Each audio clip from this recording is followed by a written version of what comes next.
Hey, welcome back.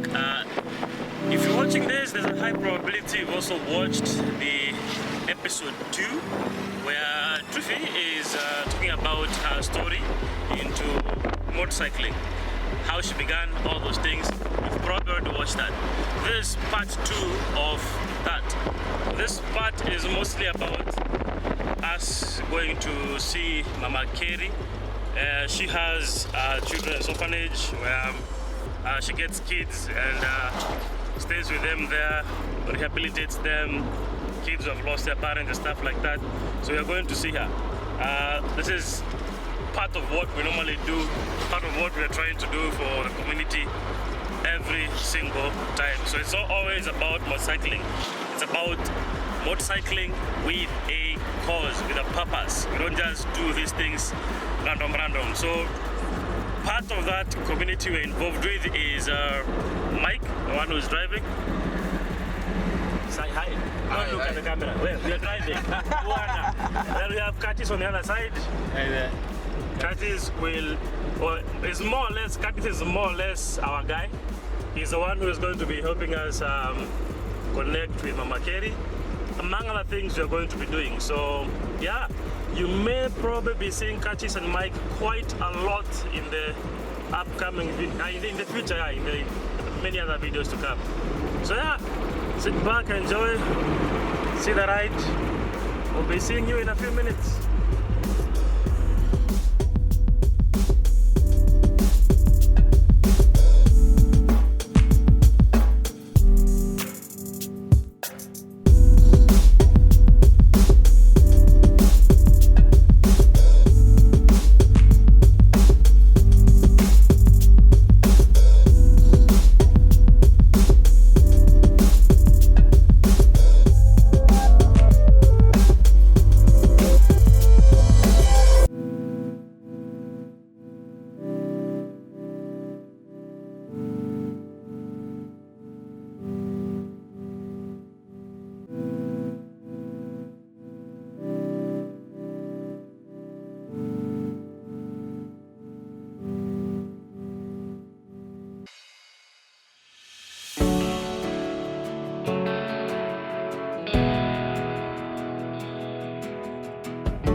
Yesterday they were like,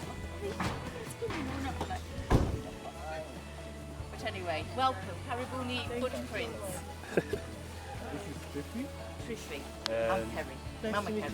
Yeah, you too. This is Morris. Morris. Yes. I remember that's very English. Yes. Yes. Pleased to meet you again. Anyway, welcome to our home. Thank you. Thank you so much. So, I think we'll just do the protocols. Let's sign in, because it was a home, and then we've got the COVID stuff over there to wash hands. Yeah. All right, and then. Oh, morning, Willie. Morning. This is Willie. This is our social worker. Okay, cool. Karibuni. Santi. How are you, It's working, everybody. You Fine, panting. how are you? Yesterday, now we're over Welcome. early. Thank you. Hello. Hi. How are you? There's Patrick, Patrick's Welcome. husband. Oh, cool. Cool. And then I'm not going to even go through the kids because you'll just have to keep meeting them as you're going along. Thank you. Okay, I think we'll just walk to and sit down and have a bit of a chat first, if you like. Yeah. And then we'll do a bit of a tour, and then we'll talk about whatever we need to talk about. Yeah. Is that okay? Yeah, that works. We've not had breakfast, so we'll get some chai on, I think. Yeah. I'll go and see the Hello. Jumbo. Rasa. Hey, good day. Yeah. Pada lu. Bobo. Rasa. Hebu cheza kidogo. Mimi ule unacheza. Onani. Hujui? Onani. Hello.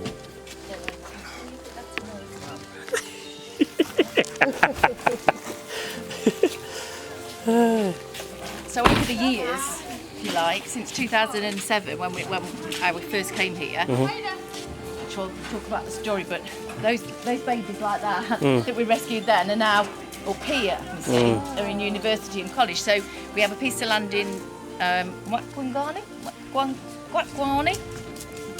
Mkongani.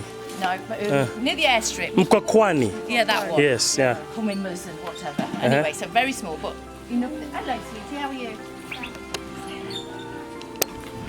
And you know the rule of a children's home at 18, they're all supposed to go. Hey, morning, Jay. How are you? Good. Will you say hello? Hey, come on, I'm not the only one here. Hello. Morning. Yeah, so we've you know, it's kind of grown quicker than we ever imagined. So now we have the over 18s that are still in secondary school or morning now. Hello. Hey. Takes us to outside the protocol bit. Yeah, we have a little bit. Well, at the moment we're trying to raise funds to build some structures. So the over 18s. Morning, sweetie. How are you? Good. Jambo. But, so at the moment we're renting, so we kind of have to do it, and they're all back from colleges. Yeah. So it's kind of that we call it stepping stone program. It's like Morning. a stepping How are stone you? program for them to move into independence, which is a bit scary. Let you go with the kids, you know.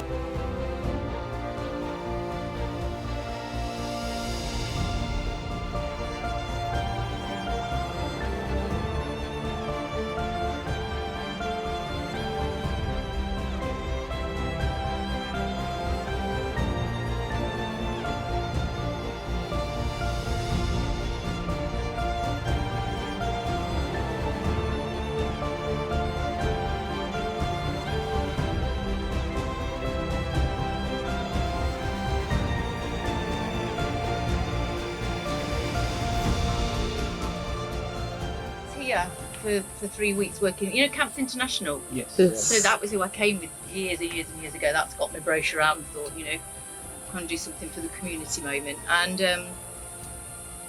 it just escalated. You know, I'm adopted as a child in the UK, an orphan if you like, and you know, it just brought everything home that actually, even though I was an orphan, I was really fortunate, you know, and here, if you know, I know what's changed now. I know where we started, and I can show you how we began, and the changes in the children, in how we've rescued them, where they are today, is huge. But the system, let's say, I don't want to use the government word, but you know, the system is not any different than it was in 2007 and probably previous. However, there's all that conflict that they don't want children's homes. They think they're institutionalised, think that children are, and so we're going through this process of deinstitutionalisation, which is actually agree with in a certain way, but there's no structure out there or system in place for the government to deal with that. Are you with me? There's no financial support, there's no counselling for family, you know, and all of that. So we're kind of doing that as well.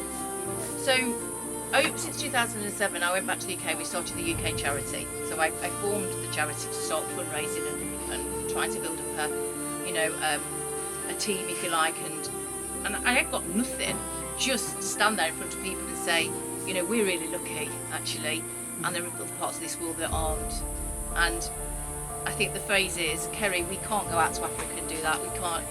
We'll try and fundraise. You get out there and do whatever you need to do to try and make a difference. So. And that's what we've been doing, or I've been doing. So this piece of land, this one here, was just a virgin piece of land that I brought from a guy local, which again, crazy idea when, you know,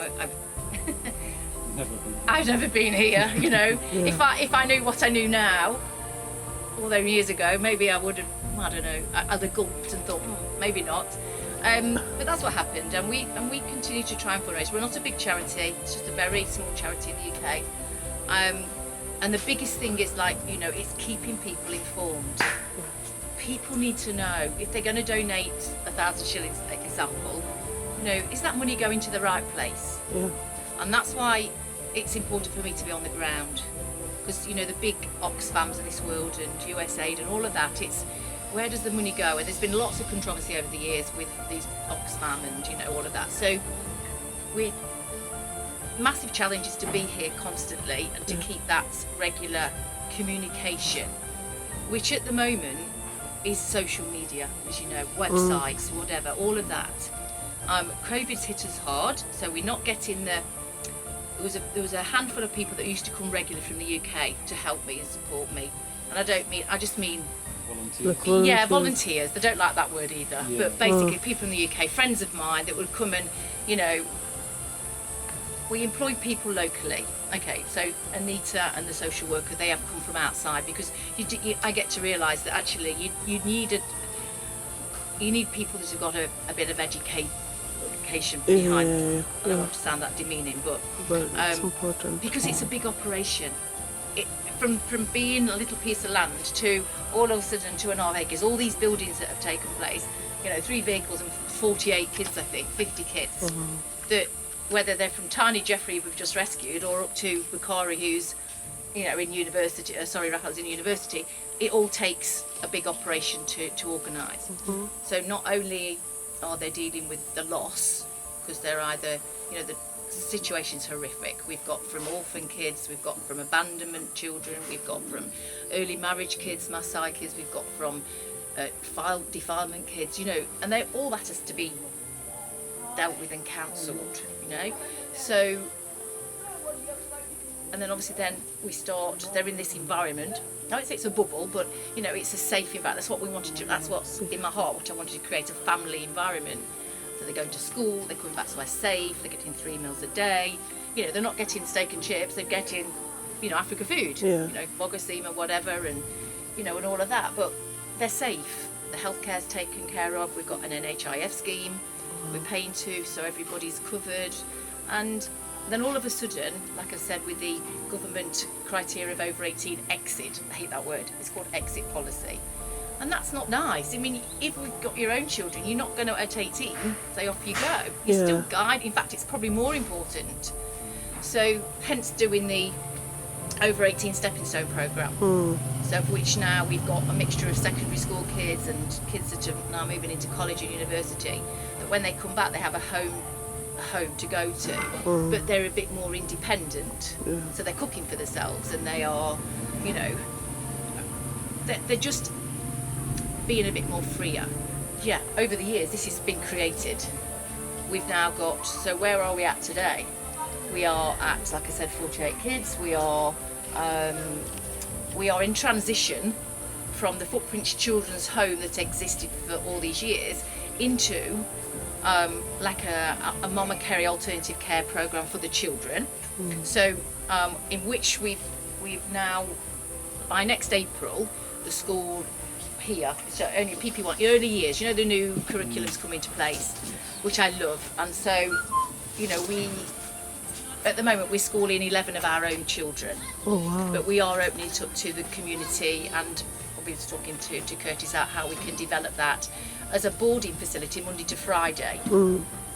Another idea. And to really help the UK that's really hit hard on COVID and fundraising. You know, we have 2 big events that have been cancelled for 2 years, and it's knocked us. You know, but I can't tell these kids, well, you can't go to school, or, you know, I've got to find a way. So I'm trying now to find a way of, which I've never thought would be possible before, bringing interest here from Kenyans, if you like, yeah.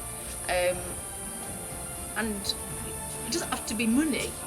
It could be, you know, we've talked about this, but even mentoring children.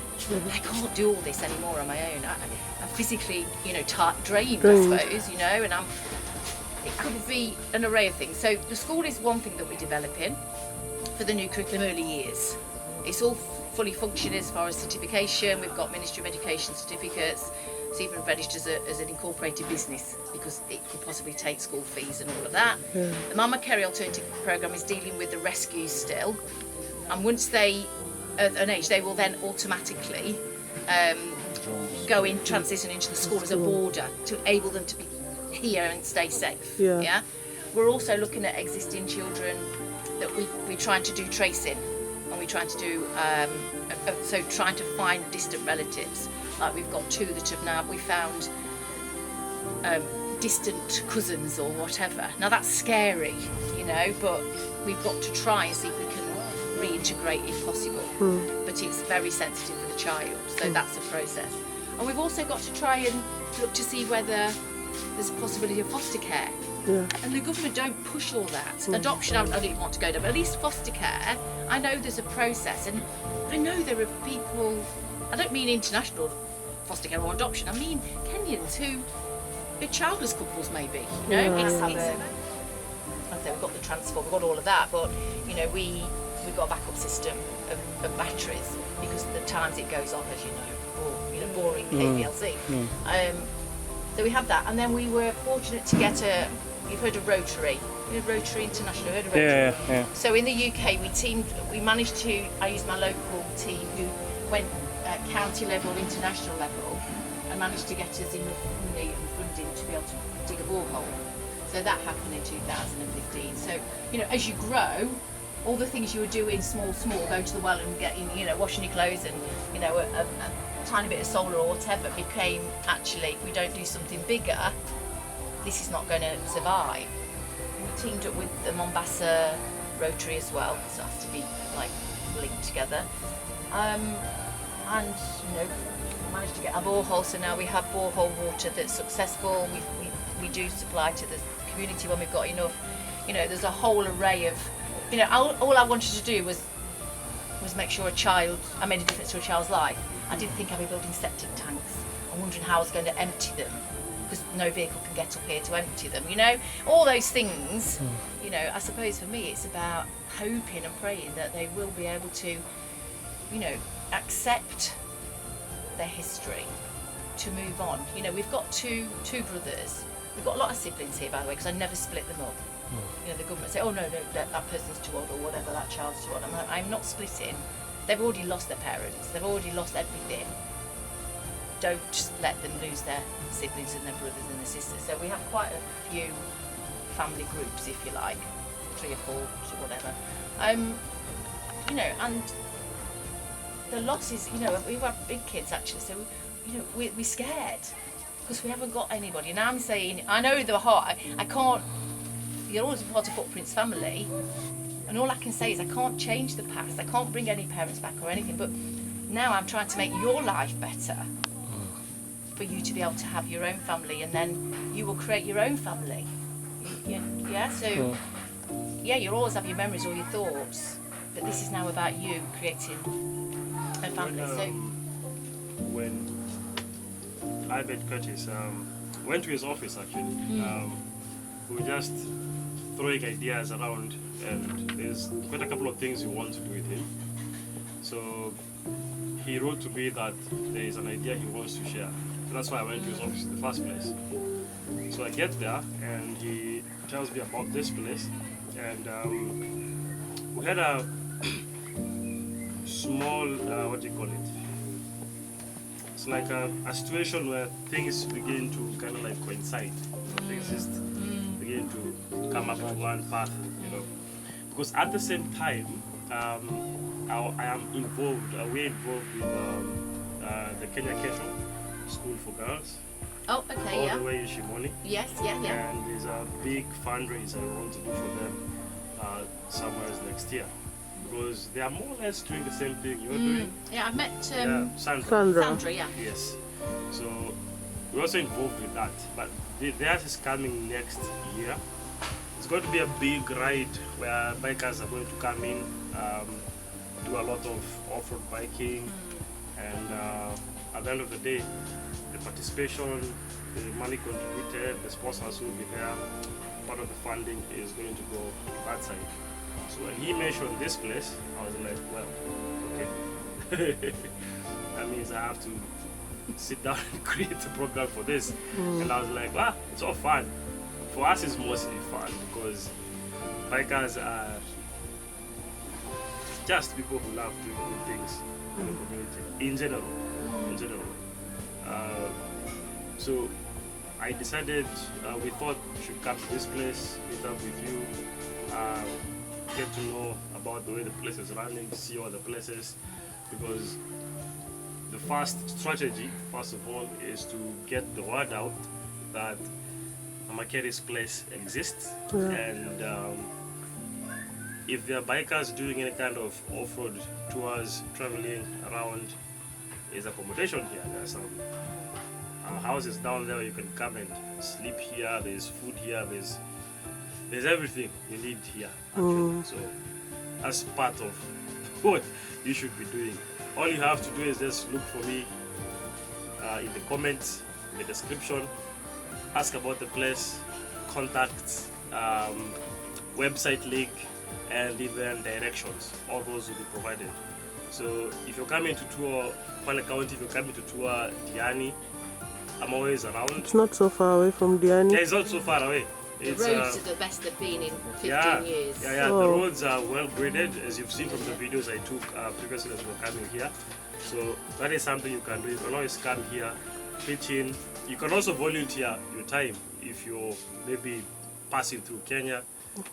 If you're traveling from one part of Kenya to another, you can always come here, volunteer your time for a couple of days, make some contributions, bring the kids some shopping, clothes, whatever, anything you can. If you have contacts to maybe sponsors and whatnot, mentorship also, get them involved. We're working with Curtis on that issue also of mentorship, by the way, like a Big Brother program, where we'll organize a couple of guys, gentlemen, to come and talk to the boys, adopt a boy, so to speak, just checking in time and again. They need that. Yeah, they need that a lot. So if it's something you as a biker you've always wanted to do, you can always participate in all that. So these are the things that even Duncan Mutanya was talking about. Ride for a cause, ride with a purpose. It's not about weekend randoms and whatnot. Make an impact in all the rides you're doing, everything all the activities you're doing around motorcycling. It's who we are as bikers. So yeah, soon we'll be moving around the compound, showing you different places, what they have set up. Yeah, that's it. Mostly, I don't know what else to offer, but all the activities around this place will be featured in other videos to come as we move along. As I said, you'll be seeing more of Curtis and a lot of Mike and a lot of Mama Kerry. A lot of Mama Kerry in so many of these activities. We are going to come up with a program, a fundraising program. It's not difficult. I don't believe in difficulty.